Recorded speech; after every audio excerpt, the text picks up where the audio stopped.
저에게 종종 이메일이나 또 편지나 또 전화로 물질의 도움을 요청하시는 분들이 계십니다. 이분들이 저에게 이런 요청을 하는 가장 큰 이유는 아마 제가 목회자이기 때문이라고 생각을 합니다. 왜냐하면 직분상 목사이기 때문에 쉽게 어떤 어려움에 대해서 거부하지 못할 것이다라는 그런 계산을 한 것이고, 두 번째는 사람에게는 누구에게나 있는 것이 있는데 그것은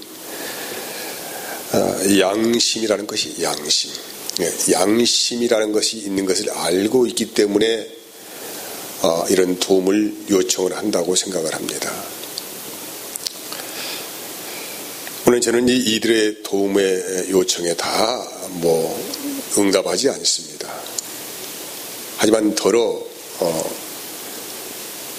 이들의 요청을 거부하지 못할 때도 있는데 그 내용이 진실성을 가지고 있다고 판단될 경우에는 저도 이제 작은 것이지만은 그렇게 협조를 합니다.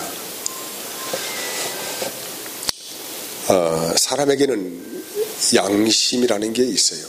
양심이 있기 때문에 누군가 우리에게 어려움을 호소를 하고 도움을 요청하면 쉽게 그렇게 지나칠 수 없게 된다는 것입니다.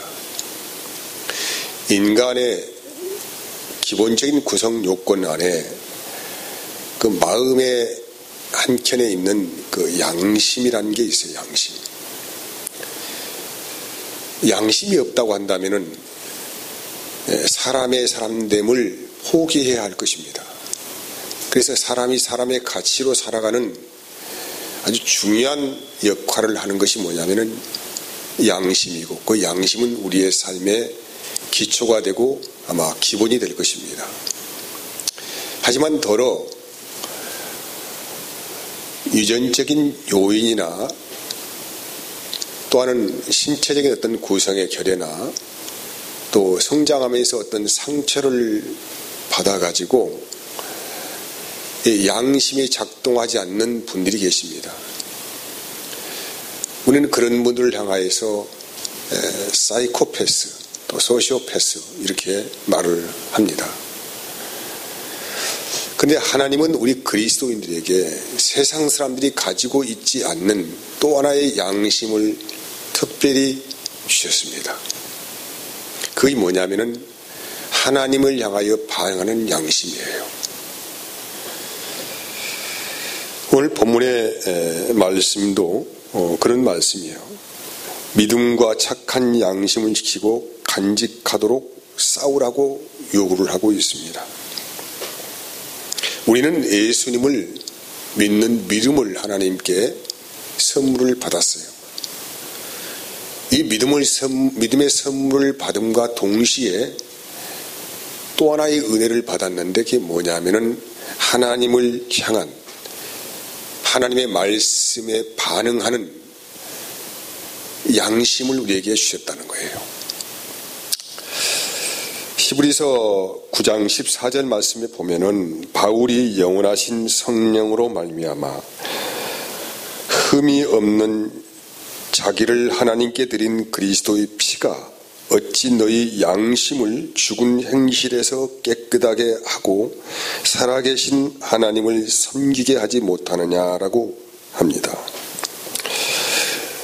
예수님을 믿고 세례를 받았다는 것은 이제 옛사람이 죽고 새로운 양심이 우리 안에서 작동하게 되었다. 살아났다. 죽은 행실에서 우리가 선한 양심으로 그렇게 건너가게 되었다라고 정리할 수 있어요. 그래서 우리가 은혜 받으면은, 은혜라고 하는 것은 하나님의 말씀이 우리의 심령에 조명되어지면 이런 말씀이죠. 그렇게 되면은 갈등이 시작됩니다. 내가 육으로 살 것이냐 영으로 살 것이냐에 대한 갈등이 시작됩니다. 왜냐하면은 우리 안에서 지속적으로 우리의 양심이 작동하여서 하나님의 뜻에 따라서 살아라고 그렇게 지속적으로 요구를 하고 있기 때문에 우리 안에는 큰 영적 싸움이 시작되어지고 갈등이 시작된다는 것입니다. 내가 육으로 살 것이냐 아니면은 영으로 살 것이냐, 이런 갈등이란 말이에요. 빌립보서 1장의 말씀을 쭉 읽어보면은 바울이 빌립보 교회를 향하여서 당부를 합니다. 동일한 복음을 받은 교인들이 서로가 갈등합니다. 다투고 있어요. 그래서 제발 그러지 말고 한 마음으로 복음에 합당한 삶을 살라라고 요구를 해요.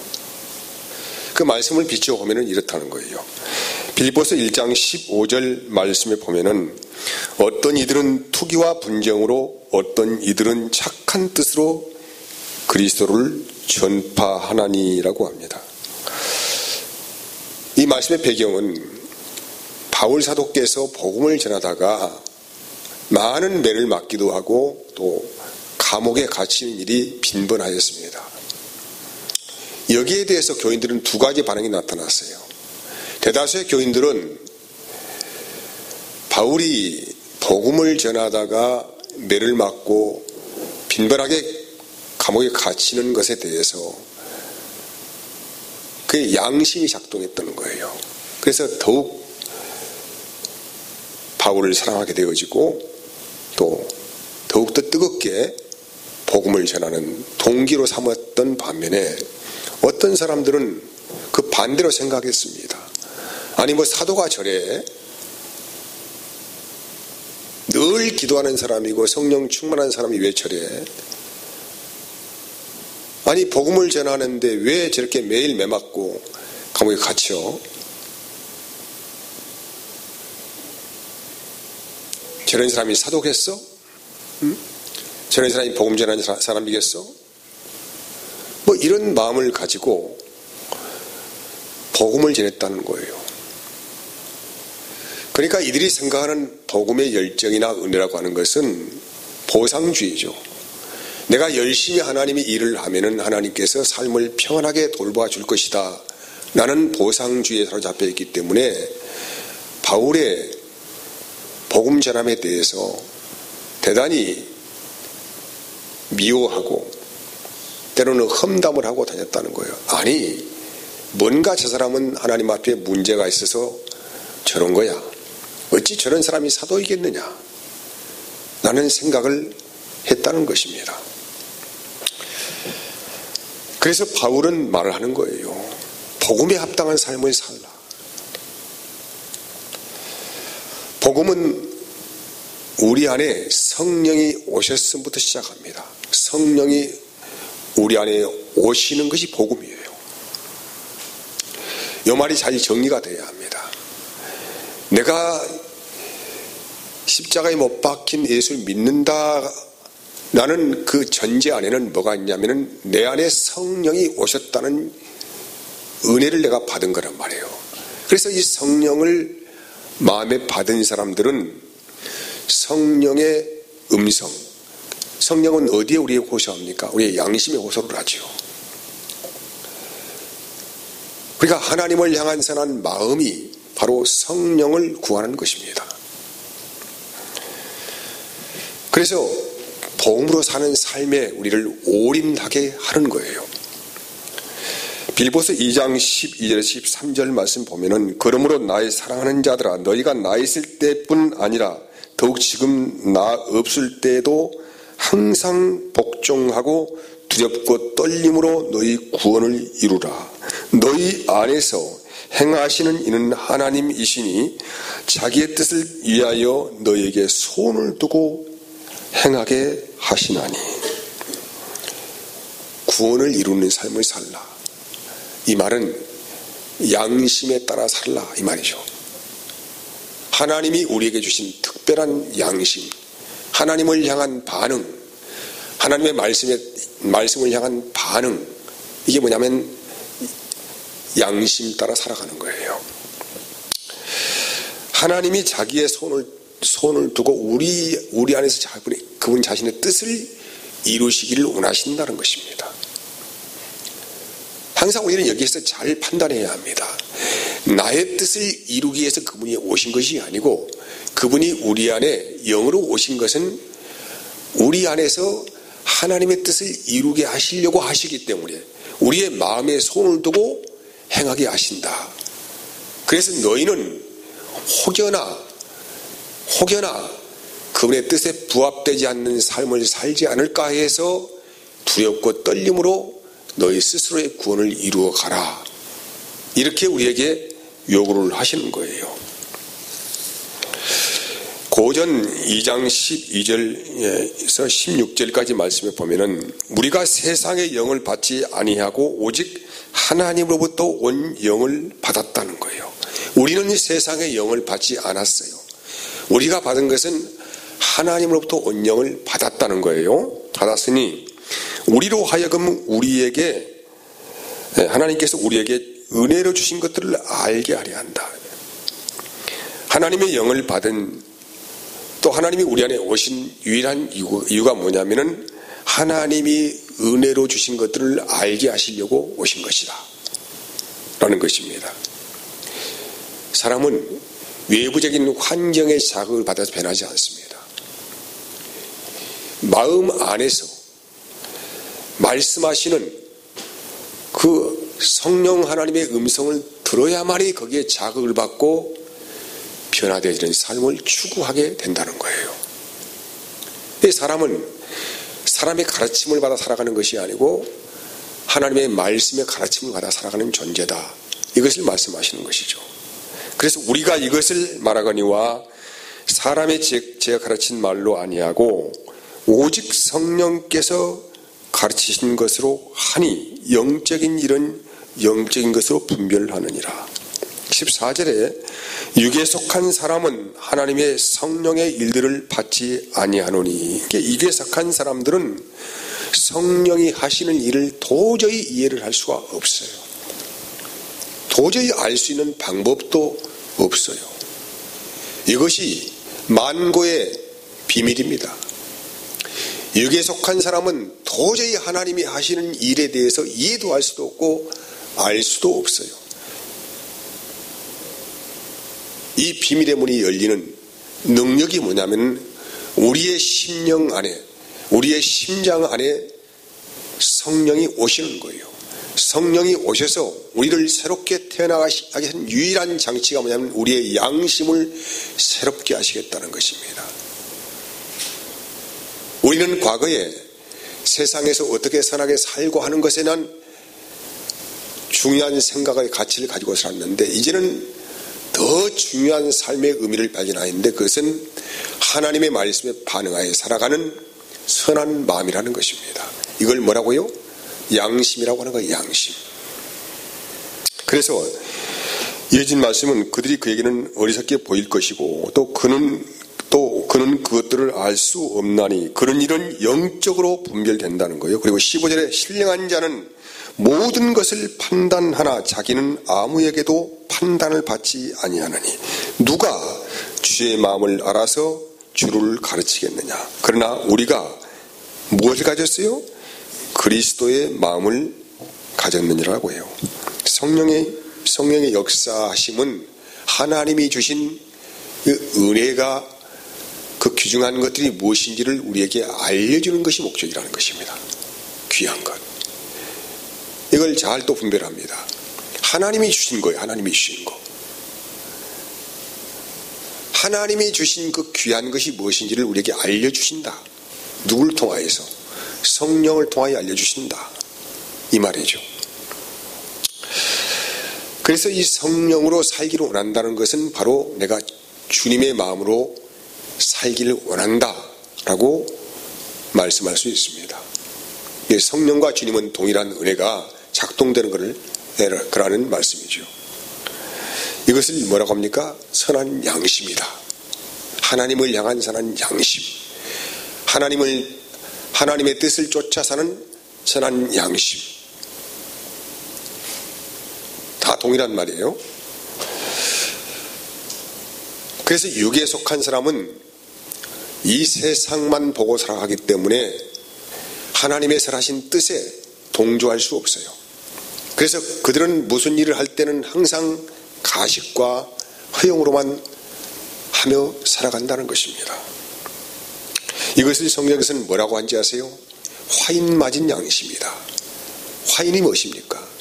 마귀가 그 마음에 불도장을 찍었다는 거예요. 하나님께 속한 마음이 아니고 마귀에게 속한 마음이다. 이런 것을 화인 맞은 양심이라고 하는 것입니다. 이것을 처음 하는 말 돌아간다면 영적 소시오패스다. 이런 거예요. 디모데후서 4장 1절에서 2절까지 말씀 보면, 그러나 성령이 밝혀 말씀하시기를 후일에 어떤 사람들이 믿음에서 떠나 미혹하는 영과 귀신의 가르침을 따르리라 하셨으니 자기 양심의 화인을 맞아서 외식함으로 거짓말하는 자들이라는 것입니다. 양심인의 화인을 맞는 것, 이 사람은 외식하는 것입니다. 그래서 항상 이 사람들은 타인에게 인정받고 칭찬받는 일에 대단한 관심을 가지고 있고 자기가 꽤나 중요한 사람이라는 것을 인정받고 하는 마음이 굉장히 강하게 작동을 한다는 것입니다. 물론 사람이다 보니까 이런 일에 자유할 수는 없습니다. 하지만은 그래서 우리는 선한 양심을 추구하는 은혜를 따라 살아가도록 우리에게 요구를 하시는 거예요.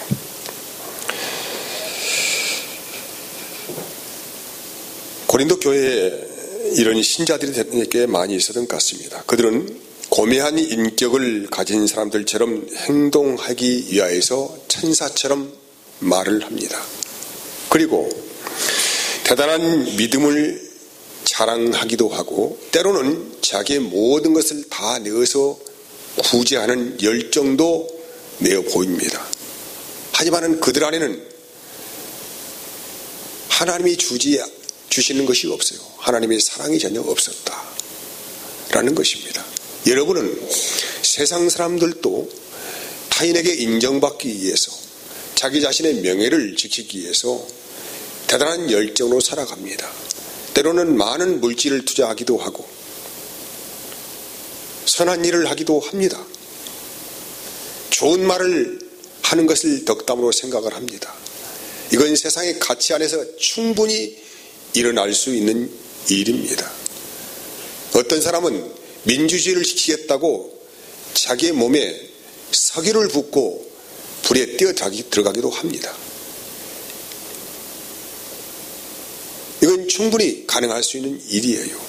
하지만 하나님께서 우리에게 요구하시는 것은 일반적인 사람들이 살아가는 삶의 가치 안에서 양심을 가지라는 것이 아니고 하나님을 향한 선한 양심을 가지라는 거예요. 이것이 우리 그리스도인들에게 요구되는 특별한 요구하심이에요. 바울의 행적을 쫓아오면 나는 양심대로 살았다고 매번 외치고 있습니다. 그가 말하는 양심이라고 하는 것은 세상 사람들이 말하는 양심에 꺼리끼지 않는 삶을 살라는 것이 아니고 하나님을 향한 양심에 대하여서 꺼리낌이 없는 삶을 살라는 그런 외침이라고 할 수 있습니다. 그래서 이런 마음을 갖기 위해서는 주님의 마음이 되지 않고는 할 수 없다는 것입니다. 빌립보서 1장 29절에는 그리스도를 위하여 너희에게 은혜를 주신 것은 다만 그를 믿을 뿐 아니라 또한 그를 위하여 고난도 받게 하려 함이라고 해요. 복음을 전하는 고난 어렵지요. 복음을 전하는 고난의 일부러 나의 삶을 거기에 투자한다, 내어준다 하고 하는 것은 특별한 은혜를 받지 아니하고는 할 수 없는 일입니다. 그래서 어떤 사람은 이것을 복음을 전하는 축복이라고 말을 해요. 나에게 하나님께서 이 복음을 전하는 축복을 주셨구나. 왜 축복이 되는 것입니까?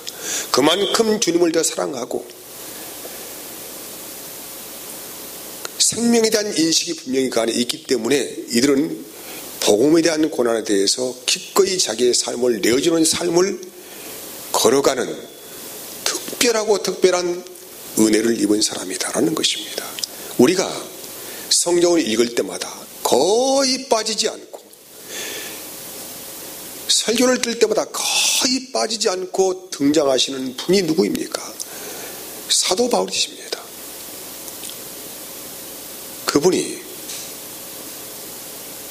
세상의 기준에 비춰보면은 뭐 얼마나 잘난 인생을 살았습니까? 뭐 부자로 살았습니까? 명예를 얻었습니까? 뭐 어떤 일을 했습니까? 세상에서는 바울의 흔적을 찾을 수가 없고 오직 영적인 사람들만 바울의 흔적을 찾을 수가 있는데, 그분의 일생은 그리스도를 위하여 고난받는 것에 대해서 자기의 삶을 내어주었기 때문에 우리는 그분에 대해서 늘 말을 하고 그분을 닮고 싶어 하고 그분의 길을 쫓아가려고 하는 것이에요. 그래서 복음을 위한 고난은 아무에게나 허락되지 않는 것입니다. 하나님을 사랑하고 사랑하는 사람에게만 허락되어진 은혜이고 복 중에 최고의 복이라고 할 수가 있습니다. 요한복음 6장에 읽어보면은 오병이어의 사건이 기록이 되어 있어요. 들판에 흙인 배를 움켜쥐고 있는 사람들을 향하여서 예수님께서 보리떡 5개, 생선 2마리를 가지고 그들의 허기짐을 다 채우십니다. 그리고 이것을 성경은 뭐라고 계속 증언하고 있냐면 그들에게 생명의 양식을 나눠주었다는 거예요. 하늘 양식이에요. 굶주리고 헐벗고 배고픈 굶주림에 있는 자들이죠. 기아선상에 있는 자들입니다. 이것은 외적인 배고픔을 말하는 게 아니에요. 하늘 만나를 먹지 못하여서 영적 기아를 당한 굶주린 영혼을 향하여서 생명의 양식의 떡으로 오신 예수 그리스도가 누구이신가에 대해서 우리에게 말씀을 하고 있는 것입니다. 제자들에게 예수님께서 그들에게 떡을 나누자라고 하시지 않습니까? 사랑하는 여러분, 우리는 하나님의 선한 일에 대해서 부르심을 받은, 새롭게 하나님의 하늘 양심을 부여받은 선한 양심을 갈구하는 은혜가 무엇인지를 알고 있는 사람들입니다.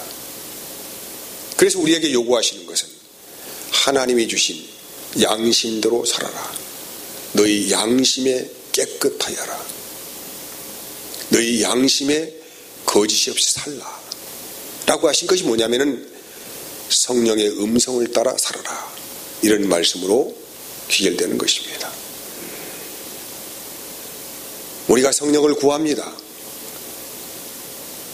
막연하게 성령을 구한다고 하는 것은 허공에 대고 뭘 구하는가 똑같습니다. 무엇을 구하겠습니까? 하나님의 선하신 뜻을 구하는 것이죠. 그럼 우리의 양심이 작동됩니다. 왜? 우리 안에 거듭난 양심을 주셨기 때문에 하나님의 선하심을 구하게 되어지면은 우리 양심의 이 양심이 작동되어져서 하나님의 뜻을 쫓아가기를 원하고 우리 안에 계시는 성령께서 지속적으로 그런 삶을 살기를 원하시고 그런 삶 가운데서 우리가 양심에 자유할 수가 있게 되는 것입니다. 오늘 또 우리가 기도하고 주의 뜻을 쫓을 때에 우리 양심을 향하여서 심하게 책망하시는 주님의 음성을 듣는다고 한다면 내가 현재 주님이 주신 양심대로 살고 있지 못하고 있구나 라는 것에 대해서 대단히 마음에 고민이 시작돼야 한다는 것입니다. 그리고 이제는 하나님이 주신 선한 양심을 따라서 믿음을 지켜 살아가는 은혜를 간구하게 되는 삶을 살게 될 것이라고 우리에게 말씀하고 있습니다. 자, 기도하겠습니다. 하나님 아버지,